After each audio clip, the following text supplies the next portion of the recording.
the difficulties in translation that we usually face, the syntactical complexities, and the concept of repression.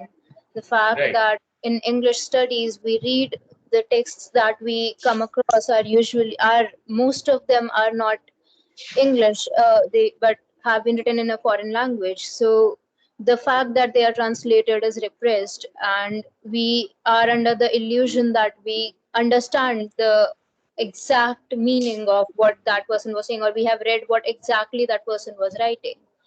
So yeah, and then we discussed other problems that we face while in translation, like Dharti said, cultural differences and all that.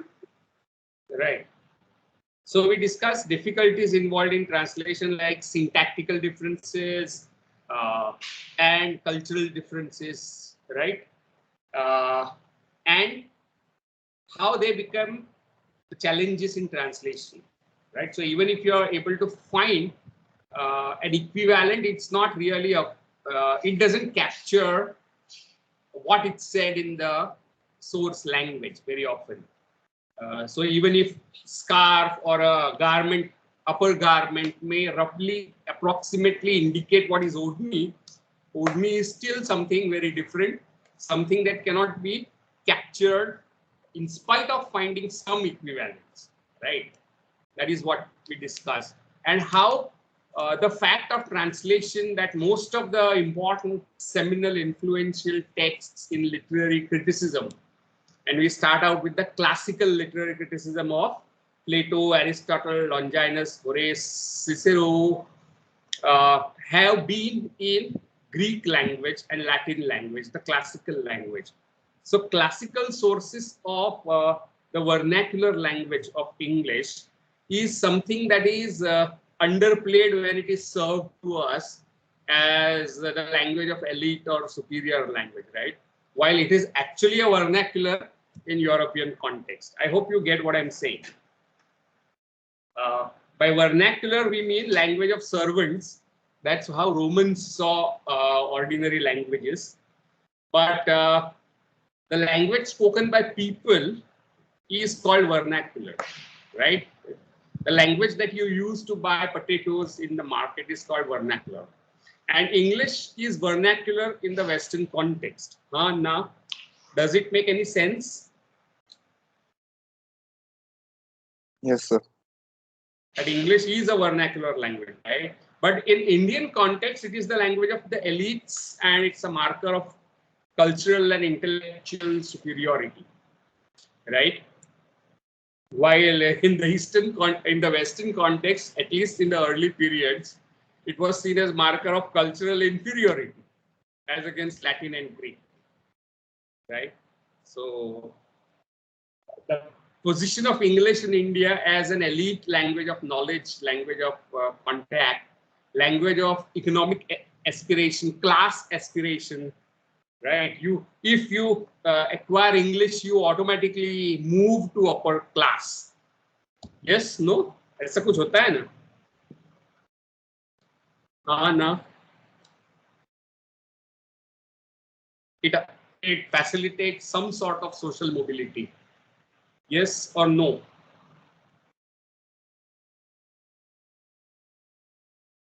हाँ ना?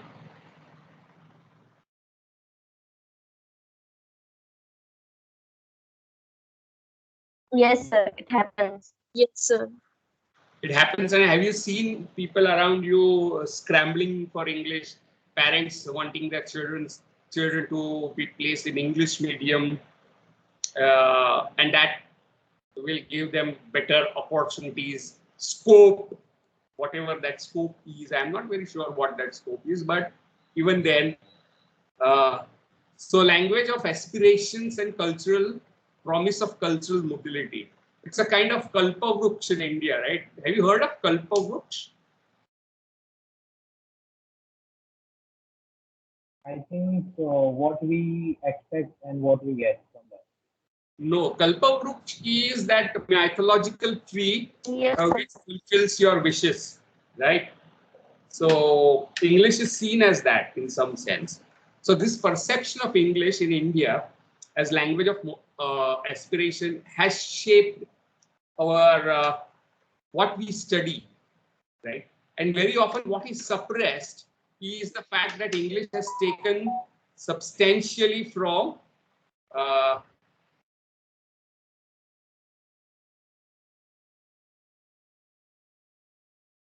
okay, Nisarg is saying something, it's elite for middle lower class, but the true upper class society believes in their regional language superiority. Can you say something more about this, Nisarg?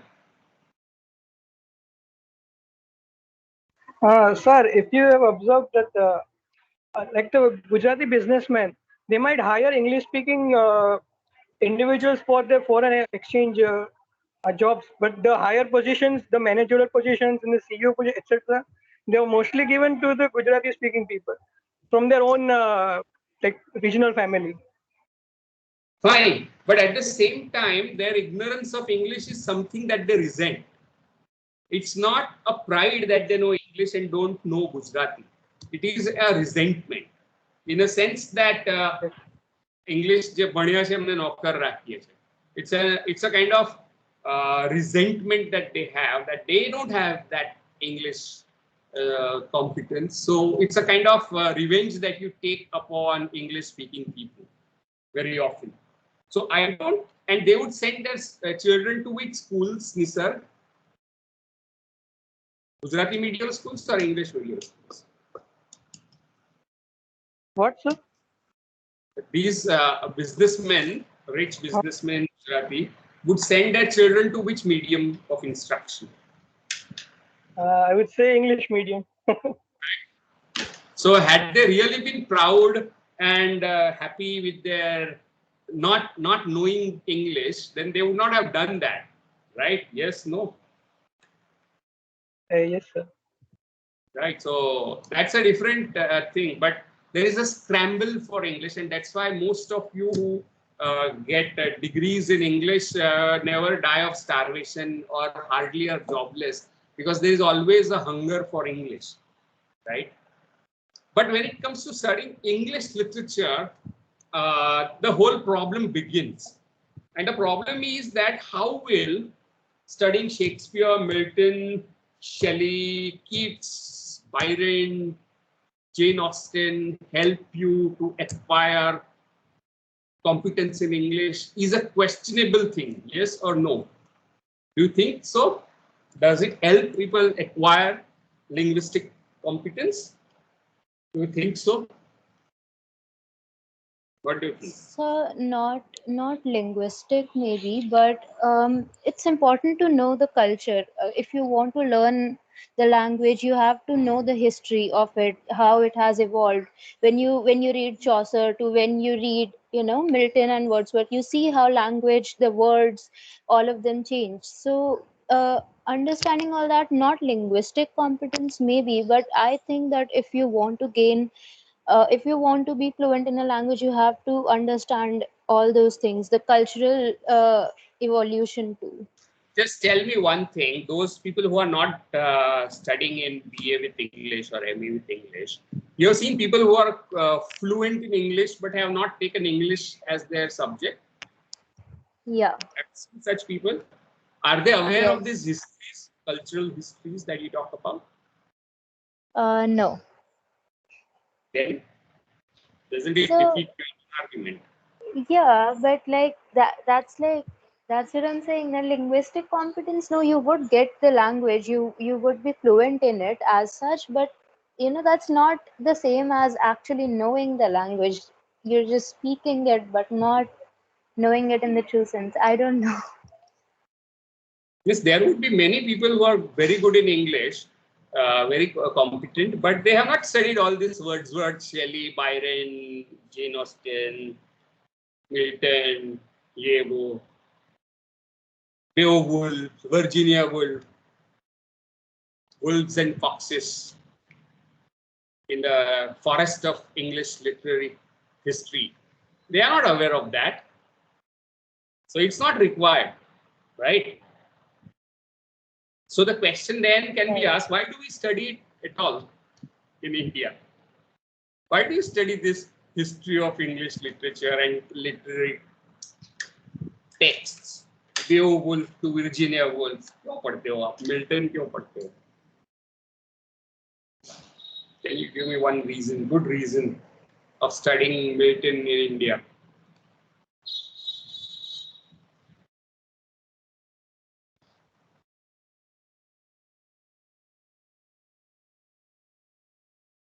Sir, I Sir, thought I'm that maybe not. Milton and Shakespeare were read and studied everywhere because maybe they are the pioneers of like English literature. So I don't know if they are read and studied in other countries too.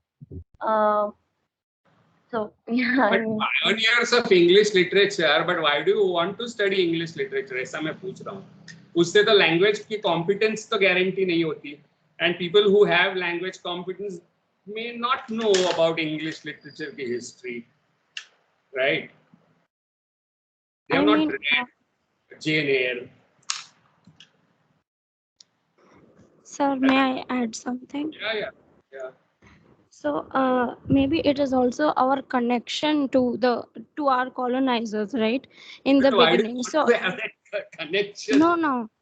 Yeah, so like maybe the syllabus, the portion was, everything was decided like years ago. So maybe we can change it. Maybe it is not really necessary. It's It left can be out. optional, right? Colonizers कितने साल पहले निकल गए यहाँ से? Yeah, so this is the syllabus that we have Milton and everything. So it is since a long time. So I'm just trying to say that maybe it is not very necessary. It can be, but not entirely. We can keep it optional. If people are interested, they can study. So those who want to acquire language and competence need not study Shakespeare's 16th century English and Milton's 17th century English and John Donne or Jane Eyre. You don't need to study all this, right? So why is it still retained? Just because you like it. I'm not sure how many of you like it.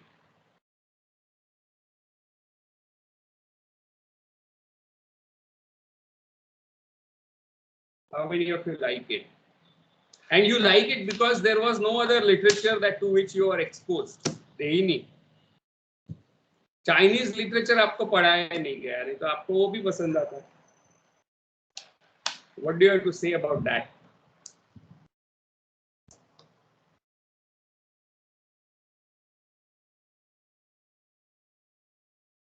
So, like, I don't know, I can't say for sure, but a lot of people think that, just because you are in BA or MA, you would get, just because you're doing your graduation from English, so you'll acquire good competence in English. So, you get all these kind of questions from the people who are not pursuing BA English that, your grammar must be wonderful. I'm perfectly fine with the competence thing, right? But what I'm saying Yeah. is you don't need to read Milton to be competent in English. That's what I'm saying. So why do you study it at all?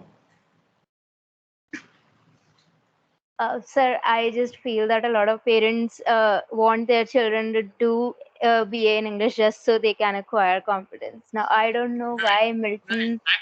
I completely agree with that. So there is no differences about this point that parents, Yeah. and there is a great hunger for English given our own inferiority complex of our culture, right?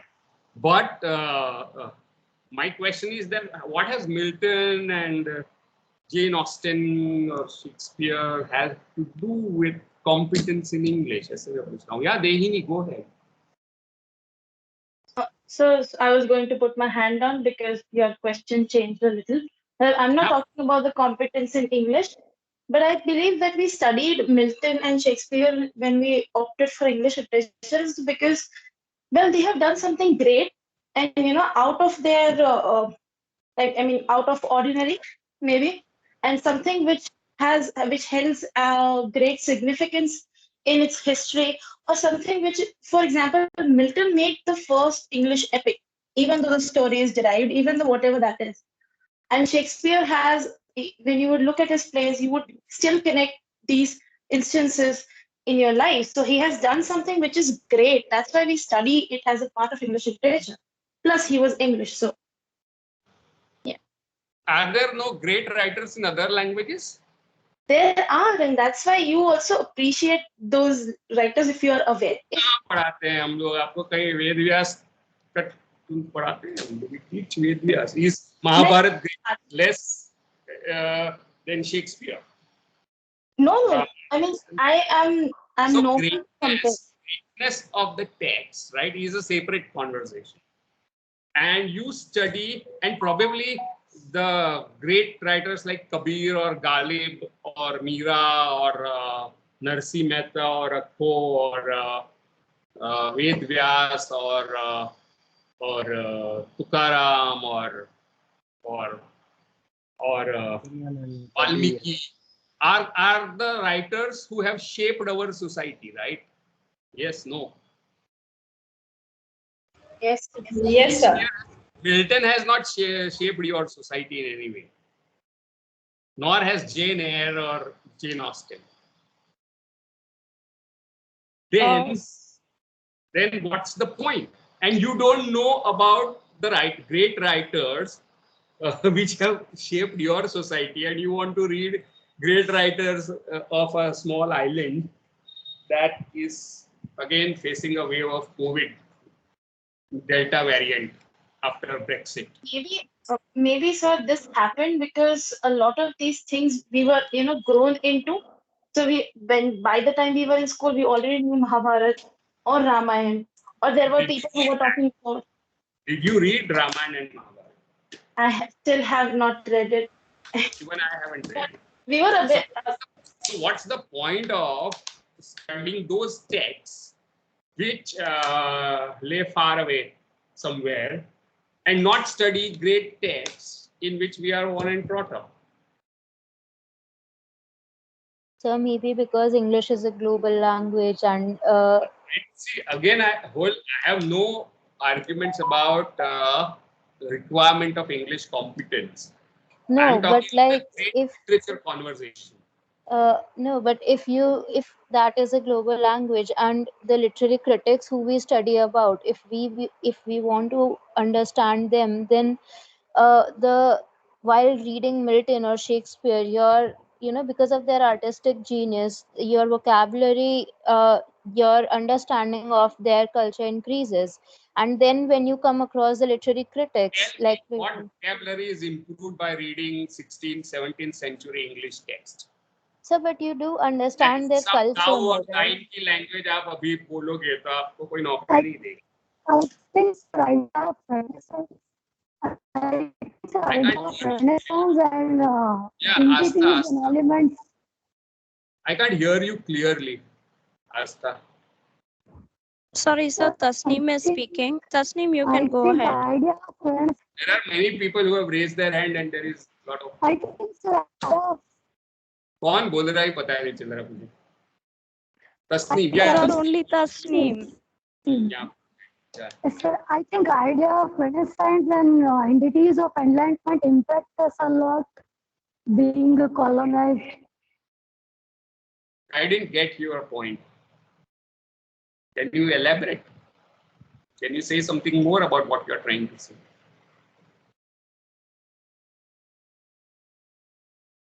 Right now, we are in modern society, right? So there is some impact area from enlightenment. I mean, European enlightenment and society through literature. That's why I think we are studying history of English. मुझे तो काफी ये देश enlighten दिख नहीं रहा है कुछ, और इंग्लिश लिटरेचर काफी पढ़ रहा है और एनलाइटन हो रहा है, ऐसा कुछ दिखाई नहीं दे रहा है. आपको दिखाई दे रहा है Tasneem?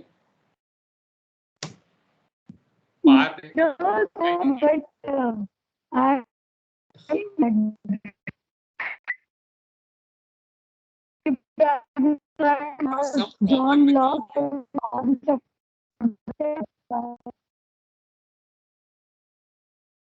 There is some problem with your audio. Okay. Madhu is saying we do, I suppose, study English literature for the same reasons as we would study regional literatures. Is it? Is it? Madhu, what language do you speak at home? Hello. Yes, sir. I would like you to continue it. I speak And Malayalam. yeah, so I feel that reasons for reading Malayalam literature and reasons for reading Shakespeare are not the same. Yeah, sir. I have explained it in the next line. And we chose English because it would take us. English has come to us unearned. A language as a Mandarin is inaccessible. Hence we chose not to go for it. My question, you didn't get my question.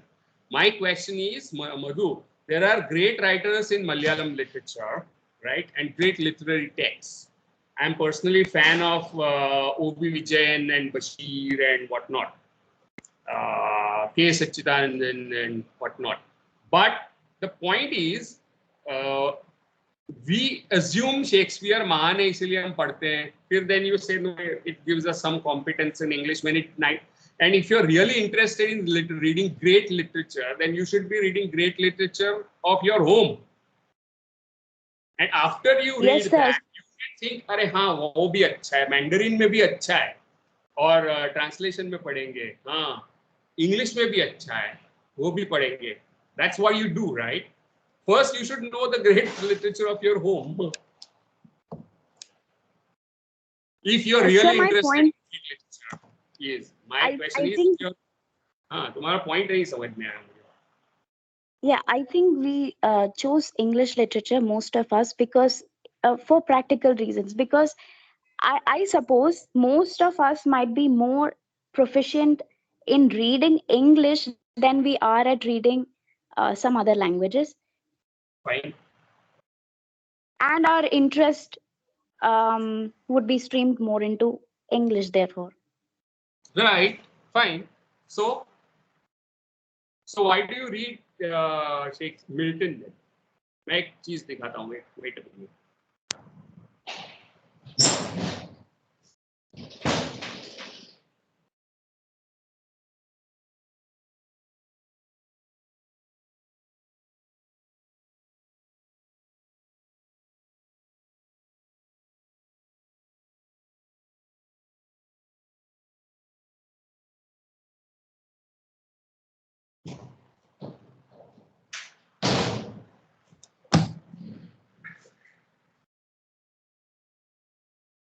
Yeah. So I'm not against English. I'm asking you about literature. And competence of English is one, and reading literature in English is another. Studying English literature. Now this is not very great text. It is called Mahabharat and it's translated into English. This is two books, Virat Parva and the other book, the book of the effort in English, published by University of Chicago Press, because they thought this is worthless. This is Poems of Love and War, and this is from ancient Tamil literature, Sangam literature, 10 long poems of classical Tamil. This is Amir Khusro in English text, as well as his longish poem, that is The Tale of Tata Princess. And all this is from the society in which we are born and brought up. A young person studying English literature in India may read these, right? If you are really interested in studying great literature. Maybe. और आप पढ़ते क्या हो, जो Milton और वही syllabus चालू है 70 years से. क्यों? We don't prefer great mythological text. So Shakespeare is full of mythological text and Milton is nothing but mythological text. तो मैं ये पूछ रहा हूँ क्यों ऐसा? रिया, why do we do that? But then, sir, इसके बारे में बात करना is like questioning the whole structure. And then, It's our profession, right? and how do we do that? And basically, how do we do that? Right, the way we are doing just now, you should ask yourself why we are doing what we are doing, right? शादी करने से पहले सोचते हो ना क्यों शादी करनी है, किससे शादी करनी है, क्या है, तो ये भी ऐसा ही है. Okay, so the point I am making is that one of the reasons why English literary canon we studied in India is because we are unable to come out of the colonized mindsets. You may want language for social mobility and aspiration, which is fine. I'm all for it. You should try to improve your English competence.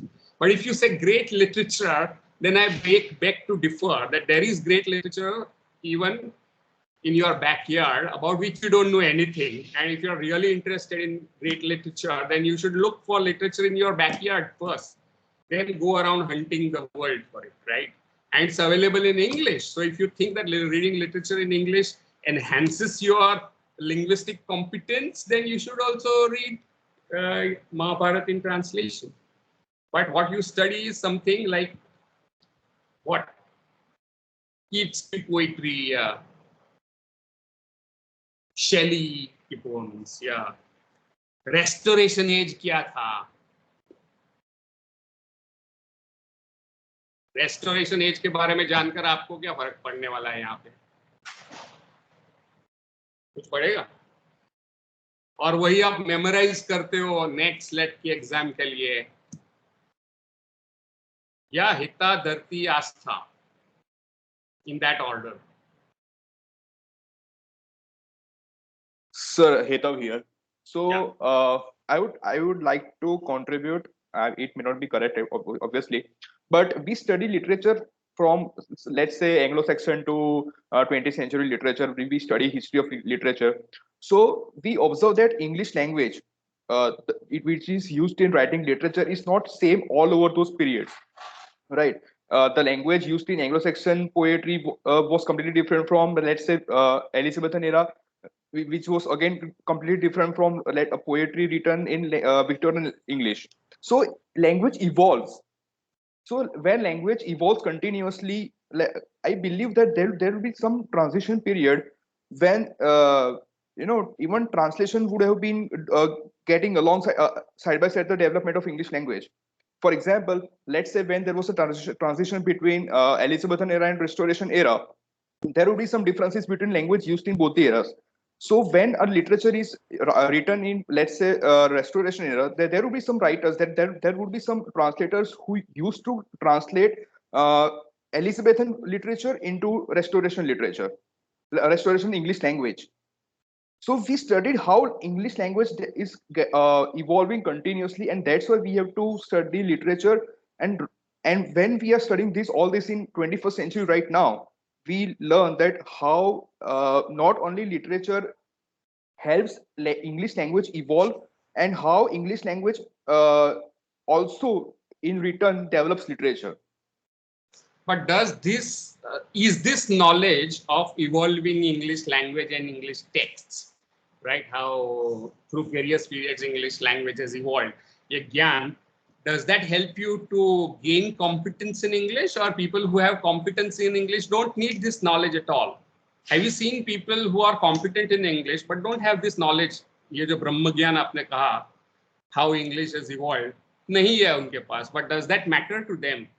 Why should it matter to you? That's my question. Yes, sir. There are so many people who belong to other fields like science and other fields. So they can also speak English even fluently than we do. And I don't think they have read Milton and Shakespeare. So yeah, this is a very big question, and I don't know what to say about it. Elizabethan English एक था, फिर बाद में restoration आया, और फिर ये हुआ, फलाना हुआ, ढिकना हुआ. ये सब नॉलेज लेके उससे क्या फर्क पड़ने वाला है? मगर Hetal, I didn't catch your name here. Hetav, it's Hetav. Hital. Hetav, HTAV. HET. AV, Hetav. Sorry, Heta, what is your first language? My first language is Gujarati. And if I tell you that compositions of Narsi Mehta that you listen to in Navratri or being sung somewhere are not written in a Gujarati that was very different in 15th century. But because they were orally transmitted, the language kept on changing so that you get today's Gujarati in Narsi Mehta's composition, which was not the original language of composition of Narsi Mehta. Does that knowledge, will that knowledge be more relevant to you as a person than what happened to English? Have you heard No, Narsi Mehta's compositions around you? not necessarily. Right? Not really. आप जानते भी नहीं हो नरसिंह मेहता के compositions और आप पढ़ रहे हो शेक्सपियर और आप कह रहे हो हम लिटरेचर के स्टूडेंट्स हैं, right? How does that? But then, Is that ironical? But then, so this discussion is going into the same direction when we talked how English has put in pedestal of it, how we all have been, so in touch with English that we have lost our own. Exactly. And this is the conversation that I had with comparative Indian literature students in that 12B class. And I think that matters. I think we can rehearse that for others as well, and also for students of comparative literature and translation studies. And the argument went something like this, that how many languages are spoken in the class? And we discovered around 10, right? Or 15, 10 to 15. But now I think this is a bigger class. So do you want to take a recalculate the languages in the class? Just tell me how many languages are in the class. Write in the chat box, because there are 10, 15 students from those who have not done it. But all of you can contribute. Let's look at it. How many languages are spoken in the classroom? Chat box में लिखो आप कितने languages जानते हो individually in varying competencies. Yeah, Dharti, you wanted to say something? Astha, you wanted to say something? Yes, sir. I just wanted to add to what Heta was saying, but a bit different. So I didn't have Gujarat. My native language is Gujarati, but I didn't have it when I was in school till 4th grade. So my parents were worried that I would not, understand Gujarati, would not read. So my grandmother, she made me read all these religious texts and everything in Gujarati. And while I was in my teenage, I would I was also made to read, they were telling me to read, so I did and I enjoyed it, like Bharelo Agni by R.V. Desai and all that thing, and my grandmother also taught me all these poems and everything. But the way I speak Gujarati, it's still the same. It has not added a lot of things. Like I can understand if I'm talking to an older person and they use, complex words, I understand that. But that's that. That's the only advantage. So I'm not really sure Anyway, your how passive Milton Shakespeare. vocabulary. Astha, your passive vocabulary, right? There is active vocabulary and a passive vocabulary. Passive vocabulary involves comprehension of many words, meanings but you don't use them in your everyday life, right?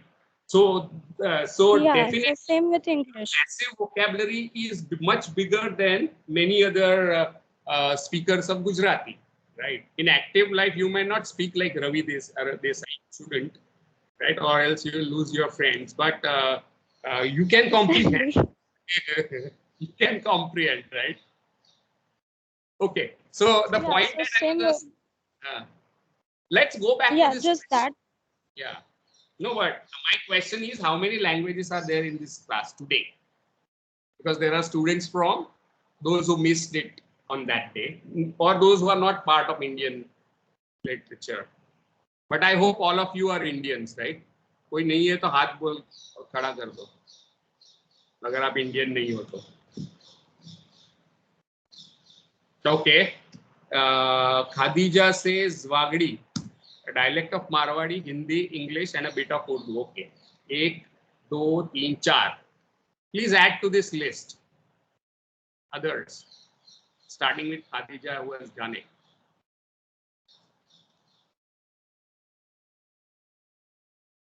Okay. Sohan says Malayalam. कितनी सारी बाप रे 6 languages जानता है सो 6 and 4 1 2 3 4 5 6 7 8 9 10 11 12 okay 12 languages हो गई 13 14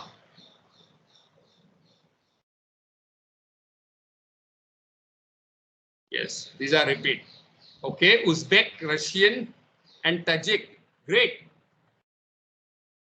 welcome to India so how many do we have 15 16th is Bengali maybe roughly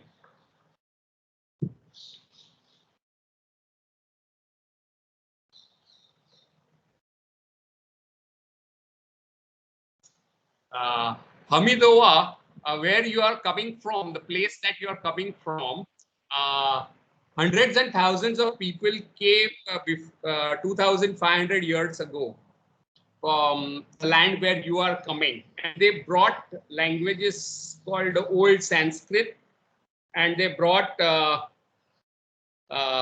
books called Vedas. Right? So,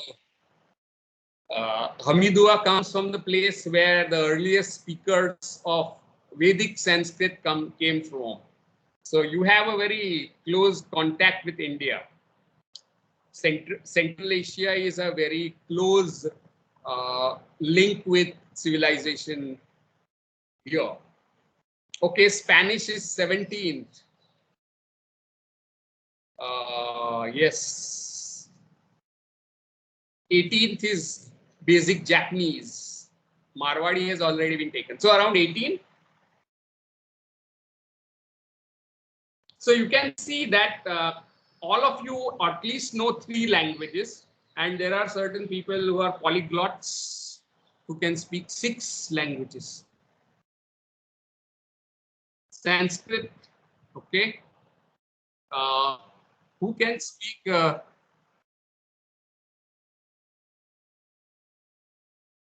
Shohan can speak almost all South Indian languages except Kannada. He knows Malayalam, Tamil, Telugu.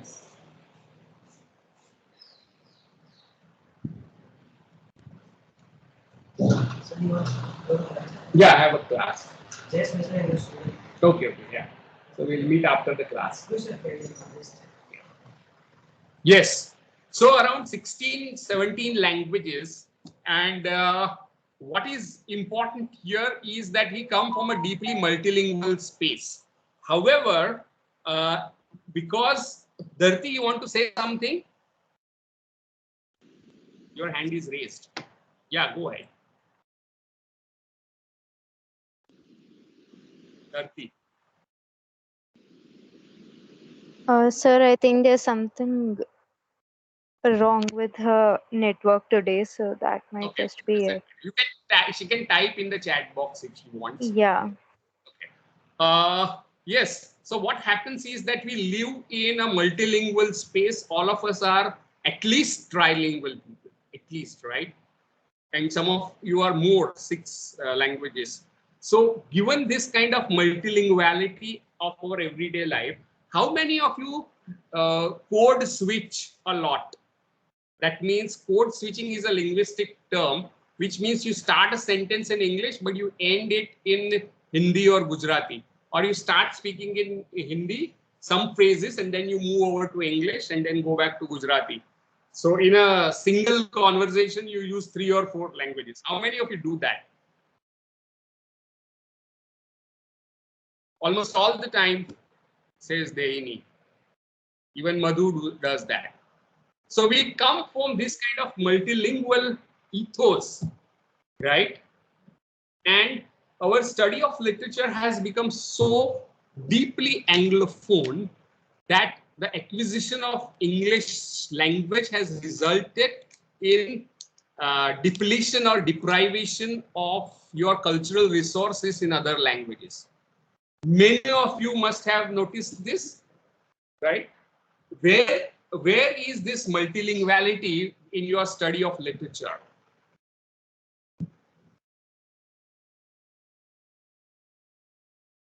What happens to this multilinguality in the study of literature is that it depletes your other language competencies, cultural resources. That is called subtractive bilingualism, and our culture, post-colonial Indian culture. I'm not saying Indian culture before that. I'm talking about one of the adverse effects of colonialism is creation of subtractive bilingualism. So that our English competencies take something away from our primary languages, right? And in order to do that, we introduced comparative Indian literature as a course. But let us shift this conversation onto comparative literature and translation studies paper that we are doing and connect it with yesterday's conversation, right? So what English is doing to us is what it has done to European languages as well, right? Yesterday we discovered that Plato, Aristotle, Longinus, all are being appropriated by the vernacular language called English, right? In development of their own intellectual traditions. So English intellectual traditions began by translating substantially or borrowing substantially from classical heritage. That is what we discussed last time. But that borrowing is not acknowledged in the sense that there is a translational movement, translation process that has happened, but it is not marked, it is repressed. So you think that you are reading Derrida, but you are reading an approximate of Derrida, right? But nobody told you that. You think you read Freud, but you don't read Freud. You read something that comes approximately closer to Freud, right? You think you read Gramsci or Bakhtin or Althusser, but you are not reading them, Gramsci or Bakhtin or Althusser. You are reading an approximate equivalence of Bakhtin and Gramsci and Althusser. That's what we discussed last time. Remember yesterday's class? Right. So English has taken substantially from other languages for development of its own intellectual tradition. But we are told that this is English. That you are reading Derrida, you are reading Barthes, you are reading Saussure, you are reading what? But you are not reading any of these. You are reading only English translations of this. Right? This is what we discussed. If you look at English literature, then you can say the same tendency at work. Look at Shakespeare, right? And I don't know which plays of Shakespeare have you studied.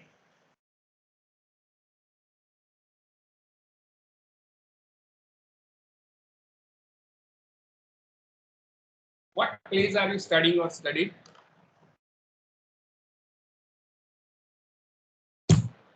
Right? We will Yeah. study Macbeth and drama. Yeah. Macbeth. We will study Yes. Macbeth. Right, and Shakespeare wrote histories and he wrote on contemporary British history as well. The format of his play is complex, right? On one hand, all the characters in Shakespeare, the protagonists, come from very high place in society, right? And they die in the end. There is a tragic ending. So the very form called tragedy seems to have come from Greek source, right? So Shakespeare is using a Greek source in English, in vernacular, Desi Bhasha, which uneducated people on the street can understand, right? So he's taking a Margiya form, and Margiya and Desi are two categories used in Indian classical music. Margiya means that which belongs to many places of the way, and Desi is something which is specific to a region. English language was in Shakespeare's time language of a particular region. It was a Desi language, and it took a classical genre called tragedy, but he modified it, right? He modified it in the light of the existing theatrical practices. And the existing theatrical practices in his times were, on one hand, miracle and morality plays. I don't know if you've heard of this. Have you heard of miracle and morality plays?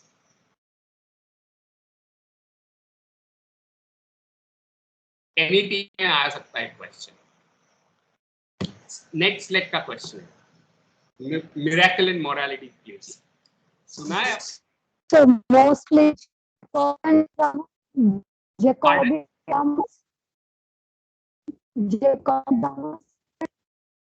There's some problem with your voice. There's some problem with your voice. Can you type it? And audio is not clear. Tasneem. You can type it if you want. Okay. So miracle and morality plays के बारे में सुना है क्या? How many of you have heard of this forms, theatrical forms? Raise your hand. Dehini has heard. Can you hear me? Komal, Dehini, Zaseen, Sir, Riya, Astha, Ananya, Pooja. Sir, tell me what is morality play and miracle play. Tell me something about it. We had a very brief introduction in BA, I think so. And what is it, but? Before the plays were mostly like very humorous and stuff. They didn't give any message. And these new type of plays in the Middle Ages were would give a lesson to the society, stuff like that. And the themes were taken from, and the plots and the themes. I think from the past fables and stuff. No, not exactly. I love mythological writing. Okay, but myth, whose myth? English people don't have their own mythology. Yeah. उनके पास epic भी नहीं था. Okay.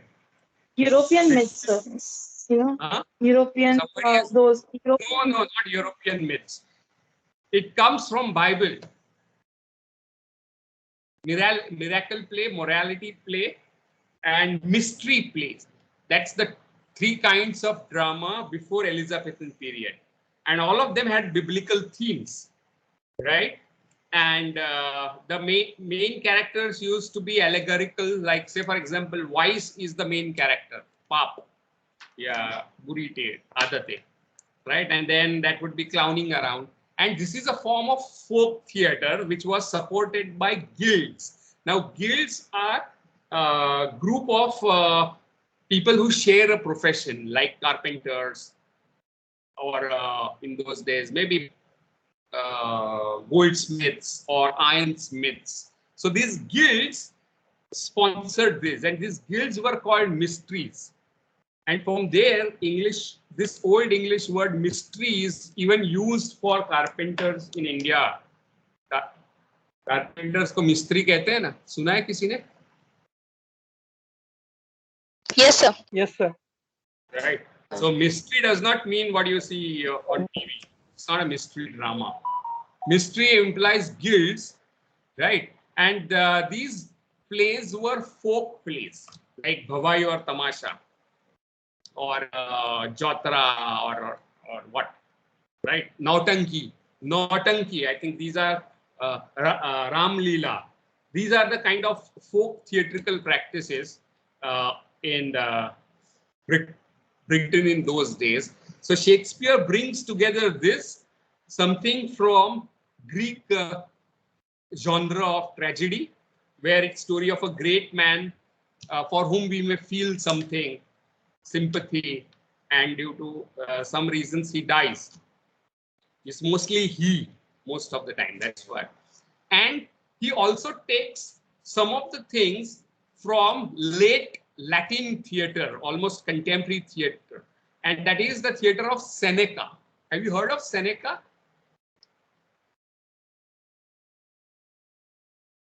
Yes, sir. Right, Italian. So he takes something from Greek, he takes something from folk, he takes something from Seneca, and he takes something from already existing theatrical mainstream theater, which is dominated by university educated people like you, university wits, people who went to the university, like Green, like Marlowe. And these people were scholars of classical languages, and these scholars wrote plays for people. But here is a person who has not gone to the university, less educated than you are, right? All of you have done your BA. Shakespeare the college का में गया भी नहीं था, right? So you can pat your backs that you are more educated than Shakespeare. And he brings about a popular theater, right? Which shows things which are forbidden on Greek theater. You cannot show murder, you cannot show bloodshed or seduction. You cannot mix funny things with tragic things. You cannot break the rules of unities of place, time, and action. He does all that and creates his own form of theater, right? So we say Shakespeare is a genius, but where his genius lies in the way he used resources across languages and cultures. And he took things from various places, various languages and traditions, from classical tradition, from contemporary Italian tradition, from folk English theater, and from the mainstream theater. So he took many things and created his own theater. So one of his competitors, I forget his name, probably Robert Greene, or I forget, surname is Green. He says that here is an upstart crow who decks himself with the feathers which are ours, right? And struts like as if he is a peacock. That's the words used by his rival, Green, a university wit, to talk about Shakespeare. He calls him upstart crow, यानी कल का कौवा. न जाने कहां से आ गया है. Upstart यानी कहां से आया हमको पता नहीं. कौवा है जो मोर के पंख लगाता है, अलग अलग कलर के पक्षियों के पंख लगाता है, और वो कहता है मैं ये कलरफुल पक्षी हूं. So he was seen in this light by his contemporary rival dramatists, right? So when you look at literature as a crow who has taken feathers from multiple languages and traditions, it is called comparative literature. Does that make any sense to you?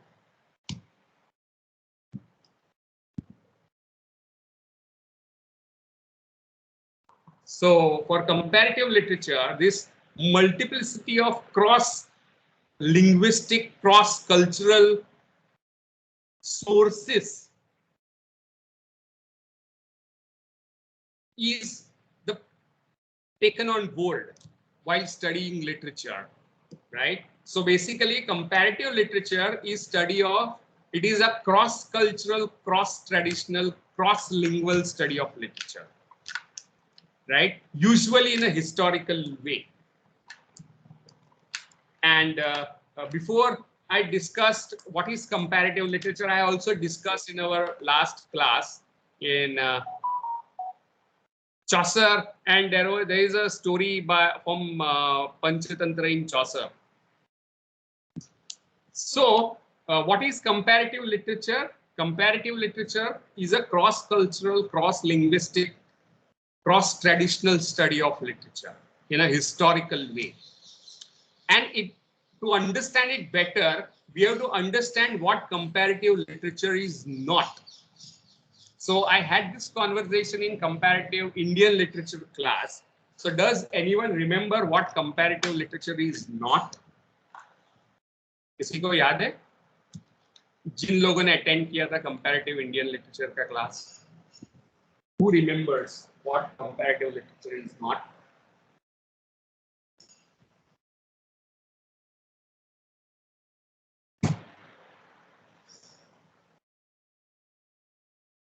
Who has taken core 12B in this class today? So you said comparative literature is not exactly like American literature or British literature. It is not reading of certain bundle of text or looking at it. It's actually a process. It's a perception. It's an approach towards, yeah. Right. So it is not a body of text, as Pooja points out. It is not like Gujarati literature. Gujarati literature is a collection of texts written in Gujarati by Gujarati writers, right? Or it is not like British literature. It is not literature written by Britishers. It is not like American literature, which is written by American in American English, right?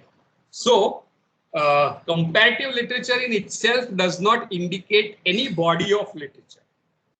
It does not refer to any archive of text, but it deals with an approach, a method, right? It's a methodology, and the methodology of comparative comparison, right, is not meant to devalue somebody as we usually do, and that's the reason why we hate comparison.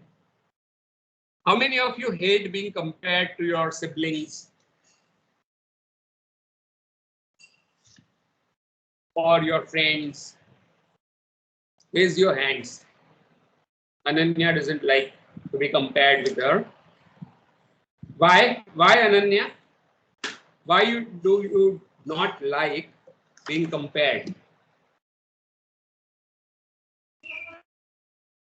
Sir, it's not about comparison or something like that, but it's all about like if some people are, suppose in our own relatives, they do praise their own child rather than, it's basically that they will praise their own child only, but like we are doing some serious stuff and some important stuff, so they doesn't, give that kind of importance. So it's just like we are always like, what I mean, I think you can able to interpret.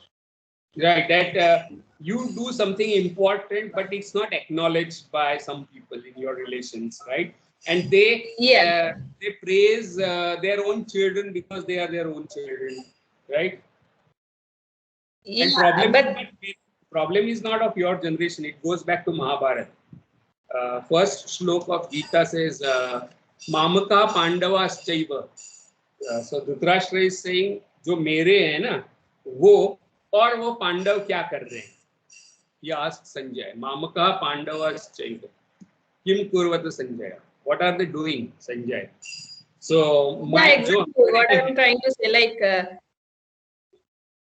right, I get that. They don't acknowledge important aspects of other people's children, while they are always praising their own children, right? They always make ourselves very lower than their children, so it's not appropriate for me, at least. But you are doing important things which they are not acknowledging, right? Yeah, exactly. So how do you know that you are doing important things while their children are not? ये कैसे आपको पता चला? Like for example, if I give a short example of mine, like I'm pursuing this master's, okay, and their children are like, they are just want to take admission in some fine arts or something like that, so they didn't afford that process till now, but I did it, and it's just like there is a comparison between us, and it's So to like that decide that only. what you have done is important, very good. But what if I tell you that you have No, compared yourself? not like that, but Please, let me just have a conversation with Ananya, because he is raising very important point. What she is saying is that I am doing such important thing. I have already got into MA, but their other relatives, children are not yet even getting admission in certain. But even then, they are given more importance, right? So she doesn't like this kind of comparison. But what if I tell you, Ananya, that no, to it's not about liking and all those stuff, but it's all about like if this process is also important for us, right? They should understand this process, but rather than understanding this stuff, they are doing something else, like which is not actually appropriate, but what I am telling because you, are you somehow get they're facing, yeah. are you getting what I'm saying? That you are also comparing. मैं ये कह रहा हूँ. Yes, sir. I get it. हाँ. Yes, sir. So There are certain kind of comparison between us going on only. यानी जब तक comparison हमारे लिए फेवरेबल है तब तक हमें कंपैरिजन ही नहीं लगती, मगर जब अनफेवरेबल होता है ना तब हमको डोंट कंपेयर मी ऐसे आप कहते हो. And this is human, it's not about you. All of us do that. So the point that I'm making is to figure out what is important and what is not. You need to compare. Yes, no. Comparison is required to say that मैं अलग हूं इसीलिए मुझे compare मत करो, मगर ये कहने के लिए आपने कंपैरिजन ऑलरेडी कर दिया है. So comparison is already always done when you say I am unique, I am distinctive. To know you are unique and you are distinctive, or something is unique and distinctive, you have to compare it. So comparison is inevitable in any process of thinking or evaluating. When you say that this phone handset is better than that, then you have already decided parameters on basis of which you have compared, right? So decisions are taken on basis of comparison all the time. So comparison is not something that is about study of literature, right? Comparison is a mode of thinking without which knowledge is not possible. That is what I'm telling you. Any knowledge, it may be science, commerce, any kind of knowledge that what you are doing is important, what other person is doing is not that important, is a comparison. What do we have to say about this? So comparison is inevitable whether you like it or not, right? And that is one of the reasons, and these two reasons make it difficult for people to understand what is comparative literature, because the negativity associated with it and generality, it is so ubiquitous. Comparison is ubiquitous already and always. So what is so big deal about that? And secondly, you don't like comparisons. And the third thing is that it is not a body of knowledge, text. So given these kinds of orientations of this subject, it becomes difficult for people to grasp what it is, right? And that is why people struggle trying to figure out what is comparative literature, to which we define it in certain way. We define comparative literature as a study of literature, a historical study of literature, which cuts across languages and traditions, right? It becomes inherently bilingual or multilingual, like you and I are. As Indians, we are by default multilinguals. And so our study of literature has to be like us, multilingual. No, maybe. What do you have to say about this?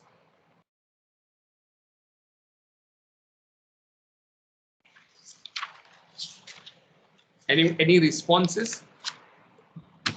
So what is comparative literature? If I ask you, then you can say it's a methodological approach to study of literature which cuts across languages, traditions, and cultures. It is boundary crossing by nature.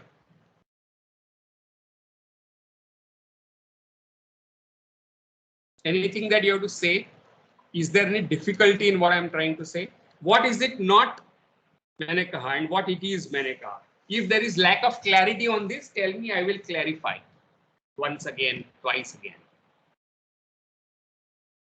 Yes, sir. Could you please just So, yeah. one time? So, yeah, comparative. I will tell you what comparative literature is not, right? Comparative literature is not comparing A and B to show that Astha is better than Puja. That is not what we are interested in. That is what the colonizers do very often. For example,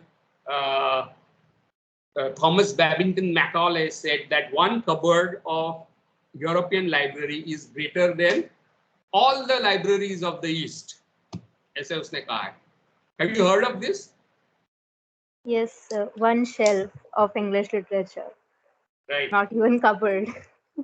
एक shelf of English literature is superior to all these. All libraries of the East.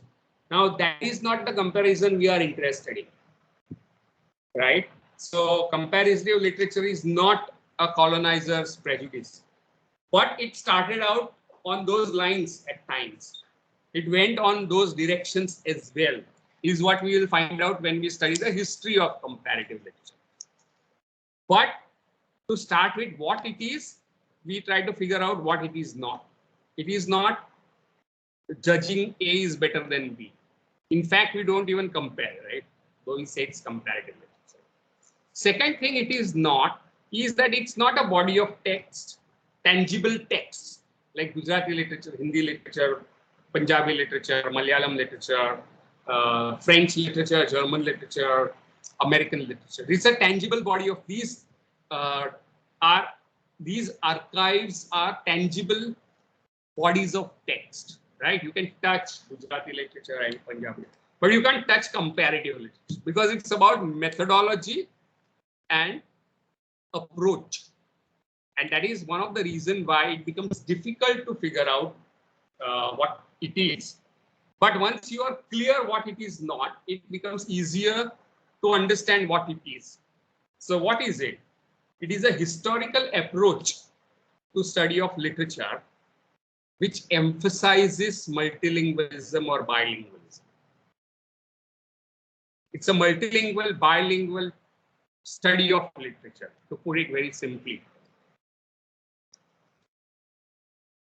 Right? It cuts across languages and literatures. So how do and I can study English literature in a comparative way also. How do I do it? For example, I look at restoration drama, right? Then what I realized that restoration drama was produced by a deep encounter with French culture and French theater. And what happened was Charles II, who ran away at the time of civil war, was brought back from France and made the king. That is called restoration. Barabar? So while coming back, he brought a lot of French taste and preferences and his own experience of enjoying French drama in French court. He brings it to the English palace. And he promotes this kind of drama. And so you have Wycherley, Sheridan, and even Dryden and others who wrote this restoration comedies, comedy of manners. So comedy of manners comes to England and English literature through French. So when I highlight this interaction with French, it is called comparative literature. Is that clear?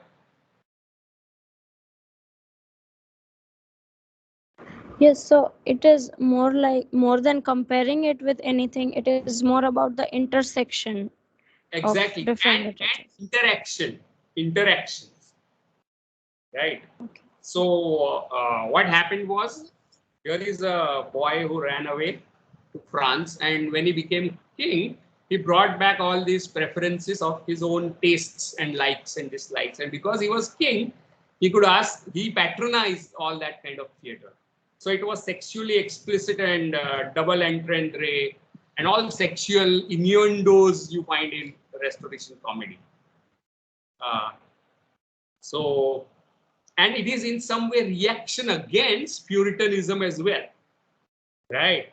Civil War was a product of a conflict between the Puritan-led parliamentarians and the aristocracy led by monarch.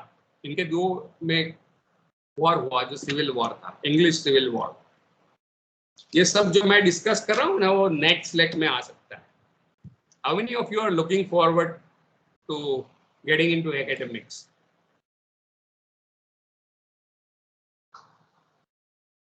So ये सब next let वाले questions, right? And Puritans had banned theatre, and because they thought it was too obscene and it showed bad morals, and they were greatly influenced by Plato. So Restoration drama is like a spring that kind of bounces back, right? गंदी गंदी चीजें stage पर नहीं दिखाने की stage बंद कर दिया, सेंसरशिप कर दी प्यूरिटन्स ने, तो उसके खिलाफ रिएक्शन भी आता है. So you now understand Restoration comedy in its historical context as a reaction against Puritan excesses and as an interaction with French.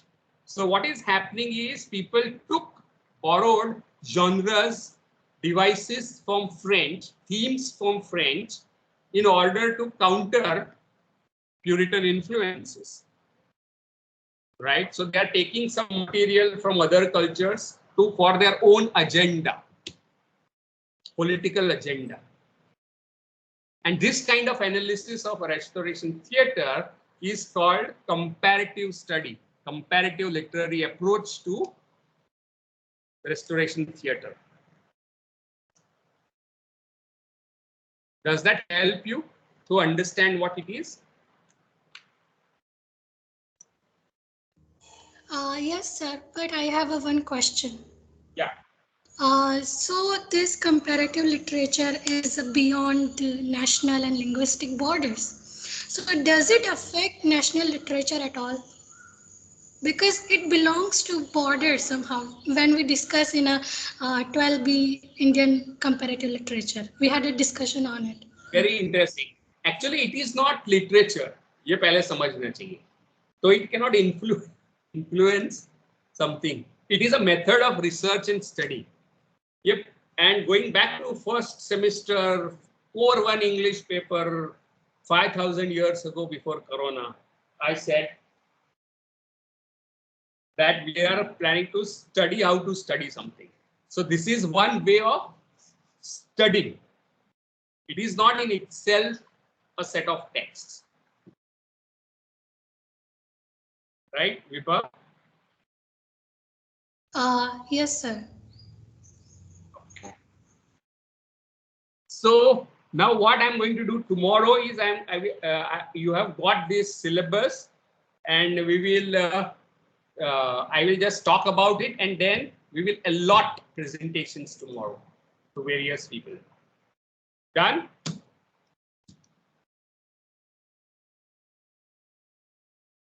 Yes, sir. So let us stop for today.